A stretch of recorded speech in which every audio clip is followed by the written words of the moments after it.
Hello and welcome to Granada Reports. Hello, thanks for joining us. Coming up on the programme this evening. The painful struggle just to have a shower.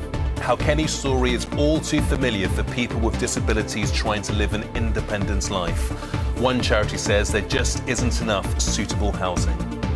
There's so many people who acquire an injury, go through rehabilitation and then sit on benefits for such a long period of time because their environment is what's disabling them. You can tell there's an election coming. Labour leader Sir Keir Starmer visits Warrington just as the boss of Iceland decides to freeze out the Conservatives. And in 2024, the Cheshire Phoenix will raise the trophy. One of those magical Phoenix nights will be sharing the love for the best in British basketball.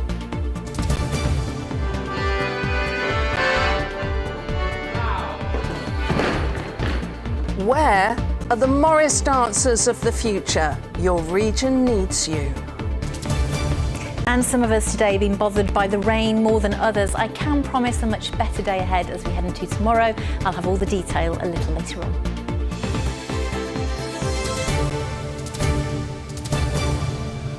So first tonight, the stories of two people living with disabilities facing what's been called a crisis in the provision of housing for people with needs like theirs. More than anything, they want to live independently in homes of their own. Kenny Hughes did manage to find a ground floor flat, but says it's almost impossible to have a shower without putting himself in danger. Emily Riley, like many thousands of disabled people in the Northwest, finds that the lack of housing means that she still has to live with her family. In a moment, a charity representing people with spinal injuries tells us many disabled people in the Northwest either can't find suitable homes or find themselves living in unsuitable conditions. That's after a special report from Anna Yosef. Kenny Hughes would just like to live in a home that doesn't hurt him. He broke his back 18 months ago and is paralysed from the waist down. He's been told he'll never walk again and is in constant pain. Desperate to leave hospital and be with his kids, Kenny rented the first ground floor flat he could find and afford. But he admits it doesn't meet his needs, and everyday tasks like taking a shower can be difficult and dangerous. Maybe once every 3 weeks I'll have a shower, then I just use wipes in bed. Clean myself off with wipes. And why is that? Because it's too risky getting in and out of the shower. I don't have carers, and I can't afford to pay for carers.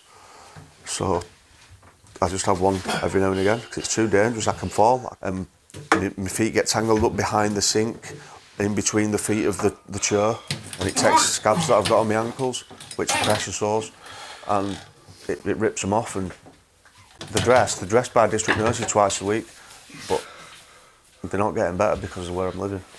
Kenny's fallen out of his wheelchair trying to get in and out of the building. He isn't allowed to install a ramp.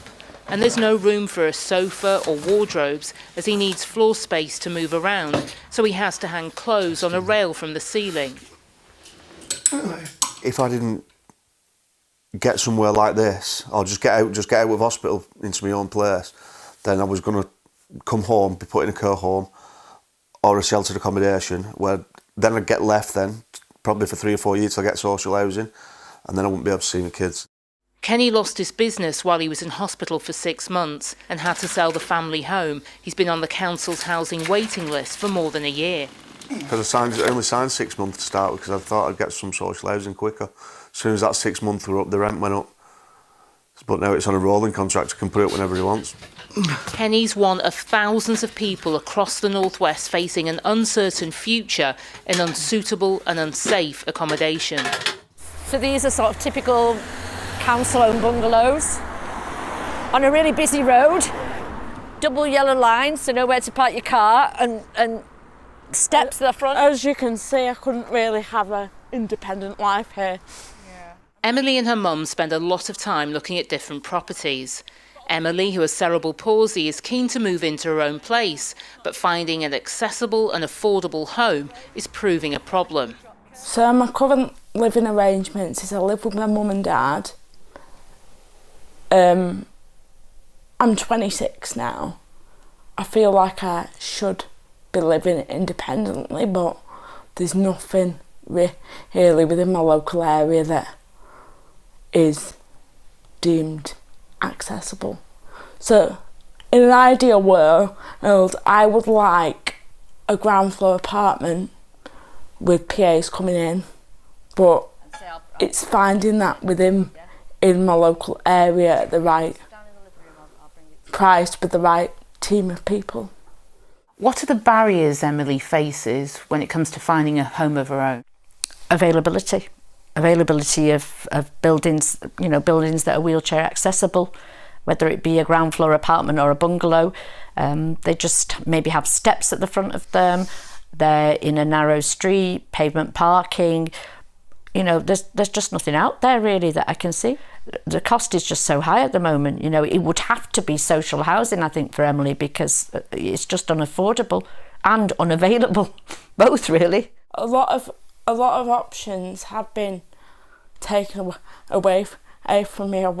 I would just like a little bit of choice about where I want to live, and just a bit of, not sympathy, but a bit of consideration from the people that make the houses in the local area. I can't stay at home forever, but at the moment I'm kind of stuck in the middle of what is an inaccessible housing crisis. A crisis that's driving more and more disabled people into unsuitable and unsafe accommodation. Anna Joseph, ITV News. Yeah, Anna's report really bringing home the issues involved here. Well, a short time ago, we spoke to Gary Dawson from Oldham. Gary works for the charity, the Spinal Injuries Association. He told us experiences like those of Kenny and Emily were happening right across our region. This is a very familiar story. The circumstances in both those examples there are something that people are contacting the Spinal Injuries Association about almost on a daily basis. People struggling to find suitable accommodation following, obviously from the spinal injuries perspective. When someone acquires a spinal cord injury, it tends to be a little bit later in life. They're already established in how they live their life, and then all of a sudden they're dealing with reduced mobility, reduced sensation, and needing specialist equipment to be able to do what most people would just take for granted. Given how little change you've seen in that time, do you feel that people with disabilities are being pushed to the bottom of the pile, really? Compared to 20 years ago, someone with a physical disability, severe disability, as what I'm classed as having, was really pushed to the top, and you was also got a lot more assistance.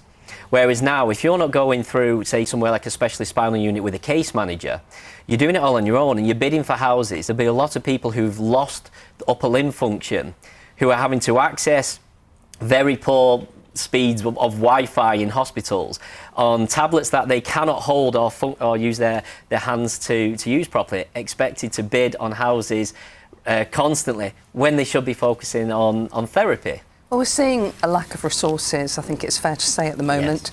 Yes.